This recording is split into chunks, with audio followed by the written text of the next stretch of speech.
Hard cut was funny. Stugotz, will you please go outside and get with Genesis so that we can get your many top 5 lists. Genesis has to go home. It's late.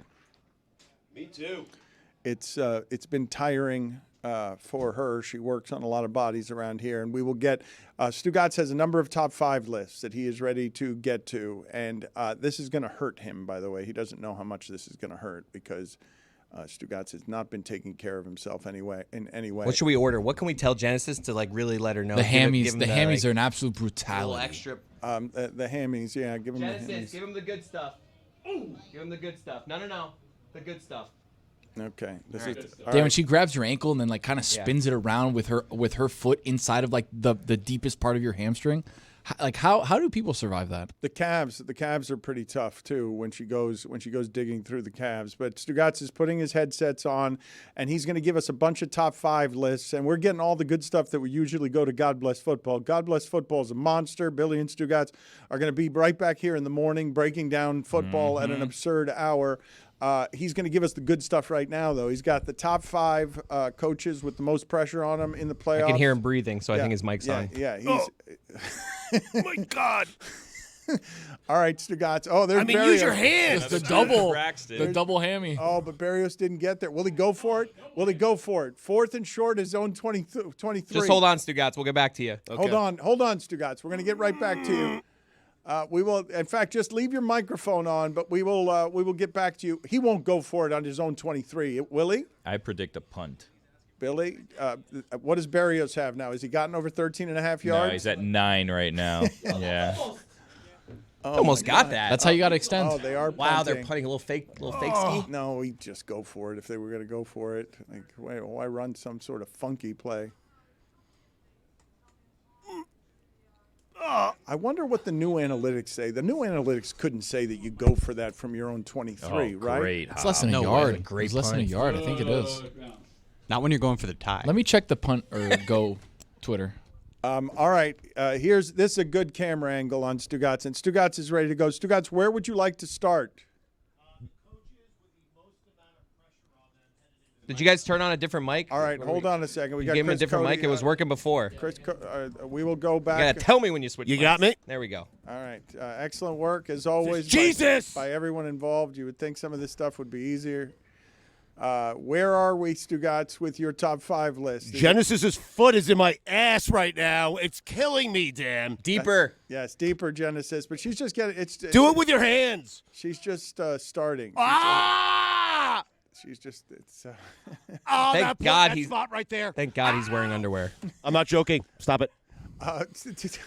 Dan, top 5 coaches with the most amount of pressure on them headed into the postseason. I just had chicken wings. I mean, number 5, or do we have OLIs? nope. Just 5, Dano. number 5. Kyle Shanahan.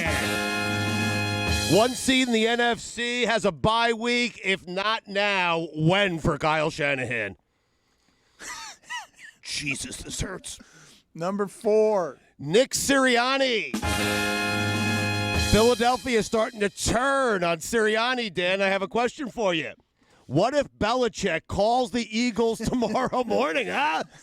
What do you do? Number 3. Number 3 is Mike McDaniel. A lot of pressure, Dan. Now, got to win a playoff game. Been one of the best teams in the league the entire year. You have to finish it off with at least one playoff win.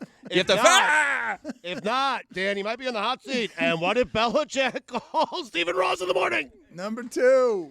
Number 2, Mike McCarthy, Dan. Better win a playoff game or he's fired, and Belichick will take that job in a heartbeat. We can see your underwear now. Oh, yeah. Let me pull my pants up. Jesus, Genesis. Thank God for boxers. Yeah. Okay, start again. Where was I? Hold on. Hold on a second. Where did I leave off? Mike McCarthy? No, yeah, number 1. Number 1 is Mike Tomlin, Dan. Really? It makes the playoffs every year, winning season. How about you win more than 1 Super Bowl? How about that? Try that out. That's shocking. Yeah. That's a truly shocking. It's my list. Yeah. All right, so is this top 5 coaches with the least pressure? This is the top 5 coaches with the least amount of pressure headed into the playoffs. I would think that Tomlin. I would be Tom. Genesis. It makes no sense. How is Tomlin Genesis. number 1 on that list? Genesis is number 5? No. My underwear showing again. All right. I got it, Dan. I'm ready. Number 5. Sean McVay. No pressure. Already said he's coming back. I mean, ow. Stop. Number Just lighter. Number 4. Oh, that's so good right there. Right there. Perfect That looks. amount of Please the stop angle, man, talking is like crazy. That is so good. That is the good stuff. Right? The angle is insane right now. I don't even know who number 4 is. Kevin Stefanski. She gets in there. No, that spot right there is magical. You got to Stop be it, careful. Genesis. I swear to you. Genesis. I'm not going to tip you. And there's a good spot. Genesis. There's a good Dan's spot paying. there. There's a good spot there. You've Dan's never not gonna tipped tip her. you. You've never tipped her. You're right. Is that a The last time Genesis worked on me, which is why, and I'm not saying Genesis did this, by no means. But, Dan, that's the time I had thousands of dollars in my pocket and I lost them. Remember? I had a good gambling weekend. And I'm not saying Genesis. No, she didn't. She actually helped me look for it. So who took it? Juju? No, I did not. I did not say that. Let's stop with that game. I did not say that. Anyway, Kevin Stefanski. Number 3. Mike Tomlin. I don't understand how he can be on both of these lists. It doesn't make any sense. Number 2. Did you forget that you put Mike Tomlin on both lists? Number 2. I did not. I'm trying to think who number 2 is. I can't really read my own handwriting here. Genesis! Ah! Oh! I can't remember number 2. It says Ryan here, but I'm not sure. There is no Ryan. Who is this person? Oh, D'Amico Ryans! Yes! No pressure. Rookie quarterback. Made it to the playoffs, Dan. If the season stops this weekend, it's been a great season for them. No pressure on D'Amico Ryans. Number 1. Todd Bowles. No one cares about the Bucs. No one cares about Todd Bowles. He's just happy to be there. It's true. It's everything he just said is true. Thank you. Look at this centaur running down the field. What happened? I mean, he just Josh Allen is Josh hard. Allen. He's hard to tackle. I'm not feeling good about him getting sacked today. Getting sacked again, right? They got him once. Yeah, they got him once over. Was it Wilkins? No, it was Baker. Wow. Ooh, that feels good. Right there.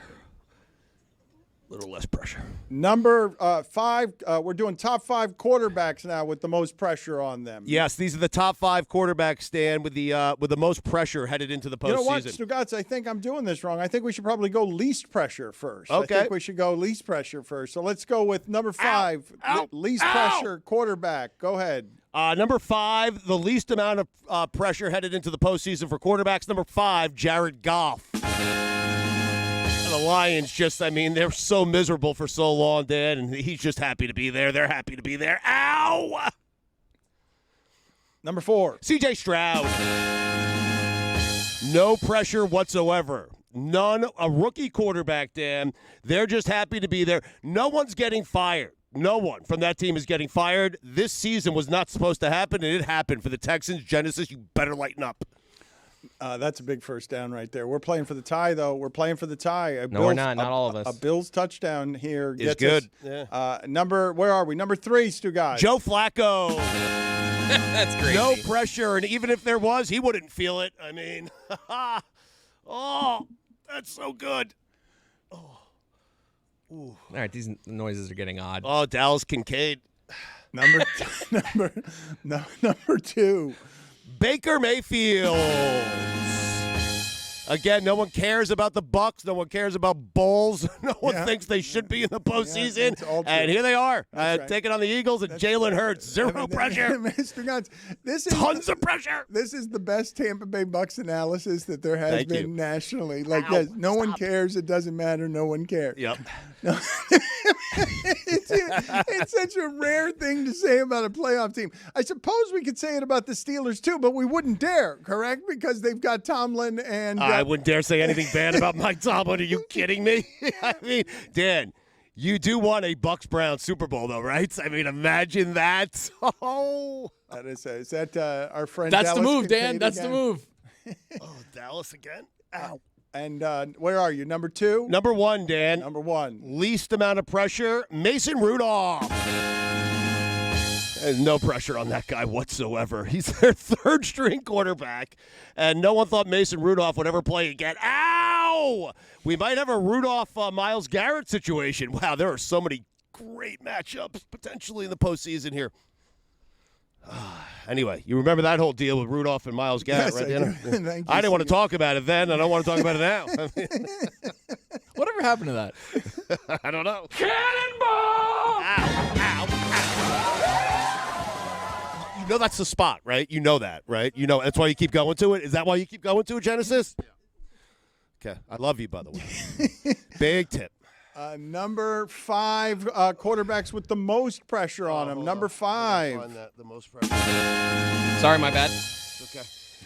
Top 5 quarterbacks with the most amount of pressure. You just said that, Dan. Steve Martin. Number 5, Patrick Mahomes. Really? Do it on the road. I mean, first do it at home and then go on the road and win a couple. How about that? Really? Yep. Number Dan, listen, sometimes teams go in. Brady, he's done it. Rodgers, he's done it. You know, Rodgers went in as a wild card, 9-7, 3 road games, wins the Super Bowl. Sometimes, if you're one of the all-time greats, you want to be considered the all-time great, you'll take a team that's a little bit off, not as good as it used to be, and you'll put them on your back, and you'll go win a couple of road games, make it to a Super Bowl. How about that? Number 4. Deshaun Watson.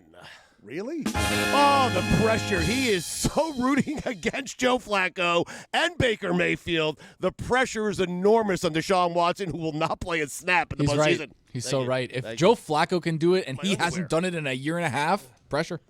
Thank you, Tony. Number 3. Brock Purdy, blah, blah, blah. My bad. Do it in the postseason. Seriously, I'm tired of him. Ow. Ow! That's the spot. Yes. That's it right there. Yes. It's so close to being the other spot. Yes. It's number wait, hold on. Oh, whoa. His breathing. Yeah, his breathing is Very close. sensual and Oh, whoa. sorry. disturbingly sensual. Sorry for that. This is what are you doing? That was your happy spot right there. It's not happy. Nah, There's nothing before, happy though. about it. It's unhappy. Anyway, number 2, Yep. Dak Prescott. Got to win, Dan. He's got to win. He does. I mean, listen, Dak Prescott, if he does not win a game here, I'm not certain he'll be the Cowboys quarterback next year. In fact, that's BS because he will, because they paid him $270-some-odd million or whatever the hell they paid him. But Mike McCarthy will be out. And what did Bill Belichick calls? Number 1. Lamar Jackson. Really? He has the most amount of pressure of any quarterback in the NFL heading into the postseason by far. If you want to be considered elite, and trust me, I'm saying this because I like Lamar. Lamar, when we discuss elite quarterbacks on this show, I want to discuss you. I want you to be in that conversation. But I'll tell you what, no one is in the conversation that doesn't have a ring, and that includes you. 1 seed, bye week, 2 home games, get to a Super Bowl. Show me that you're elite. The play that was Genesis. that just happened. Thank you, Stugotz. Big third and long right here. This All right. is a big third and long. Thank you, Genesis. You could stop now. No, Need it's a not touchdown We do need a sacked. No, touchdown. he's sacked. for the tie. Hit his ass. Let's Did Wilkins just take the It looks ball? like he lost the ball, too. Wilkins just took the ball. I need a belt. Wilkins just man, this is a Josh Allen game. Let's go! He's having one of Guys, those Josh Allen games. We just hit. Was that? Wait, who was That was a sack. It was Yeah, it Wilkins. was Wilkins. That's over the quarter sack that he needs for the game. That's going to be a big prize. He got Way to go, 4 Billy. quarters on that sack. Thank you again to everybody who enjoyed the evening with us last night with the watch party. We are on fumes here, many of us, many of the people in the support staff. We're coming out of a segment, Stugotz, celebrating you getting mashed. Jessica, Sore today, man. Jessica, unfortunately, has missed the last few times that Genesis has been around. I think Genesis is Jessica's favorite part about South Florida, one of the most redeeming things she has found here. And you've missed like her last 5 or 6 times here. It's ridiculous. I'm sorry. What happened to your hamstrings, though, Stugotz? Like, what's sore today? Everything. I mean, my back, my hamstrings, upper thigh. I'm trying to work it out, Mike. It will work itself out. Rough night last night. Working out the phlegm in your throat? Yeah, Marlboro Red yeah, just stuck right in there, huh? It's just Yeah, stuck but then, there. here's the thing. I needed it, I wanted it, and now I'm sore. And my upper thigh, she found a place right below my buttocks, okay? Upper thigh area, right near the ankle. She found a place that is so, like a pressure point. And she kept digging her toes in, digging her toes in, digging her toes in. She should use her hands. That's my only criticism of Genesis. Too much power with the toes. Too much power with the feet. Yeah. Well, I'm hurting today. I'm supposed to feel better the next day, and I just feel sore. You That's want all. her hand asking you how your uncle is? It's a fair point. But I'm hurting today, Tim. It's a fine point.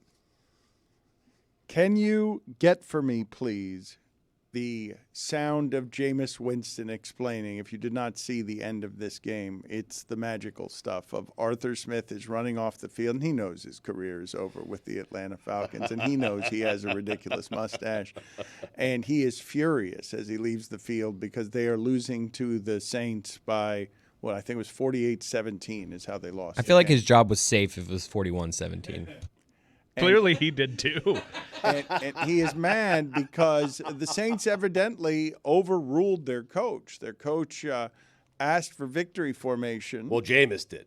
Yeah, They got an interception all the way down to the 1 yard line. They could have just kneeled it out. Jamaal Williams, who hasn't had a touch, led the league in touchdowns last year, hasn't had one all season. So Jameis wanted to get a TD for his guy.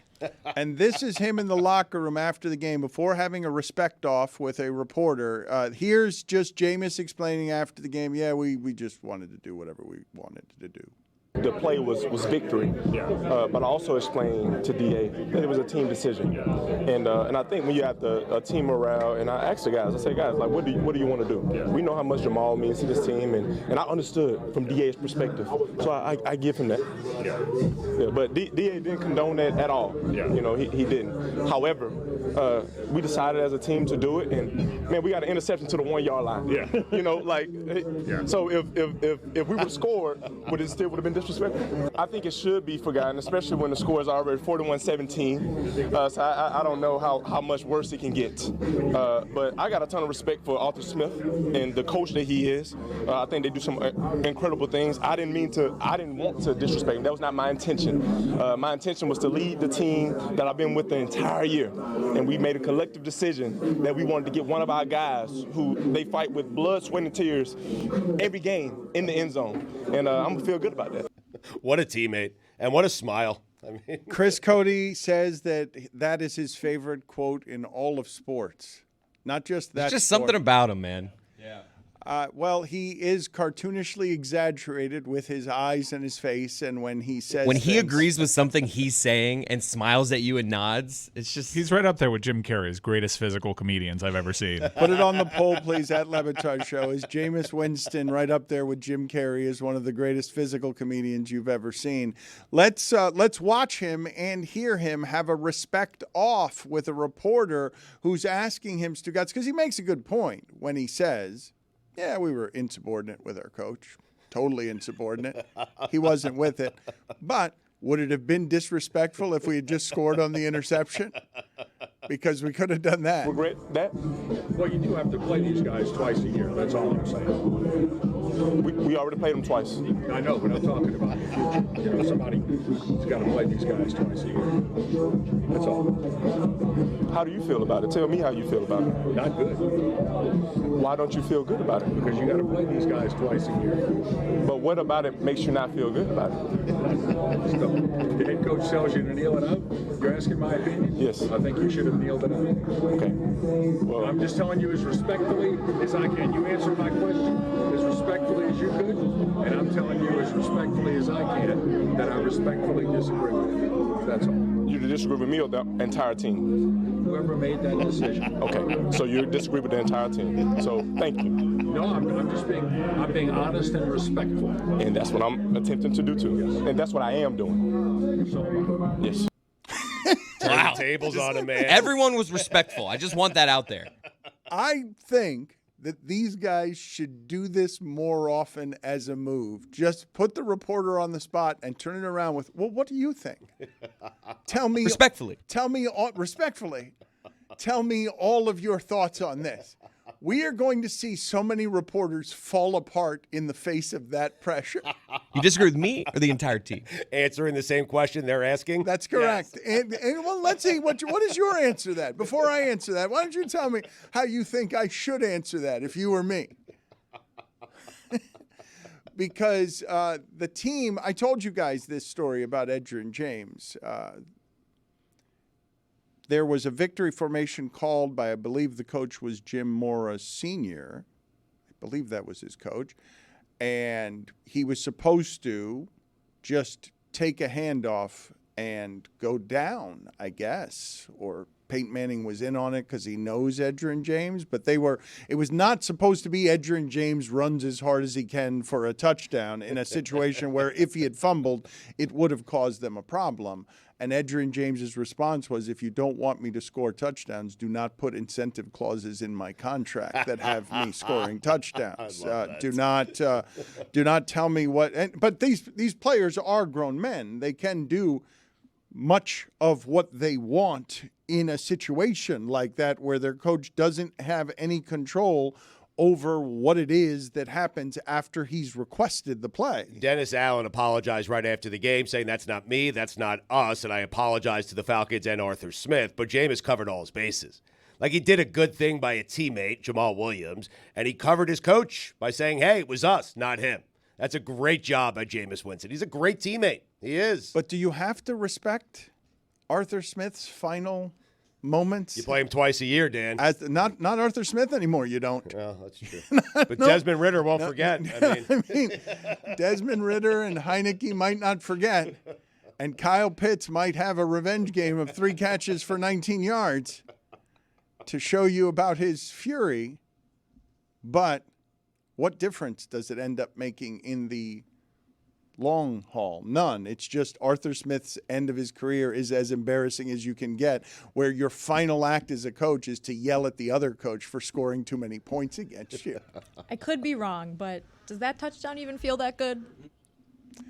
That's a good point. When you've gone from 17 to 1, and it's a pity one at the end. It is a pity one. It's a total pity one. But you had 17 last year. You were a special player last year. Well, when we talk about some of the things in this sport, let's examine something else for a second when we're talking about the difference between a yard, not about respect, but the way that we view some of these people. I have a whole bunch of people who are writing in saying that my analysis of Josh Allen's game is off because I mentioned that he made the kind of decisions you need to beat Josh Allen. And many people are pointing out correctly that he was otherwise great. He was otherwise great. Other than the 3 turnovers, he had 67 rushing yards, so he was their best running back. And that's a huge value, Stugotz. He and Lamar Jackson are a huge value because they eliminate your need for a running back, or they can makes him even more disposable. It's what Chris wishes Tua could do. But if I'd said to you before the game, here's what I'm going to give you, Dolphins, from Josh Allen. I'm going to guarantee it before the game. I'm going to give you 2 interceptions. I'm going to give you a fumble. And I'm going to give you a disaster at the end of the first half. And I'm going to give you a total of 14 points from your quarterback and your offense. You take it. I mean, yeah. You think you win the game. The Dolphins, with a limited, injured defense, did the same strategy of, we will let you get the 300 yards. We will wait for you to make the mistakes. And he made the mistakes. Stugotz, do you know what we'd be talking about today? If they'd lost that game and it had been all the same stuff, 3 turnovers and that end of the first half that's now forgotten. Belichick to the Bills? The end of the first half is now forgotten. Yesterday could have been a disaster for the Bills that ended that way. If the other games before them hadn't gone that way and then they lose with 3 turnovers from their quarterback and go into the offseason when we know they're one of the best teams. We know they're one of the teams that nobody wants to face. We know they're one of the teams that can absolutely win the Super Bowl. They're good enough to beat anybody they're playing. Now they're the 2 seed. I mean, we'd probably be predicting them to beat the Chiefs. We'd feel better about them than we do about the Dolphins 100%, going there. Yeah. Like, I get what you're saying. It's reckless. Like, I don't know, but I still think we'd feel pretty good about them going into Kansas City. I want to apologize here. I've been apologizing a lot lately to a lot of people. I called this weekend the concussion doctor that we called at midnight to talk about about murder charges, to apologize How's the to trial him. going? And I want to apologize to Did you apologize to Stephen A. Smith, too? Not yet, no. I'm going to apologize here to Taylor for betraying him by telling a story I did not know that he wanted told. But now that we're here, Taylor, can you tell more completely what happened with you and Roy Williams?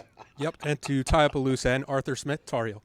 But I'm texting a friend about candidates that I want for Roy Williams as his replacement. You got this, man. Stay strong.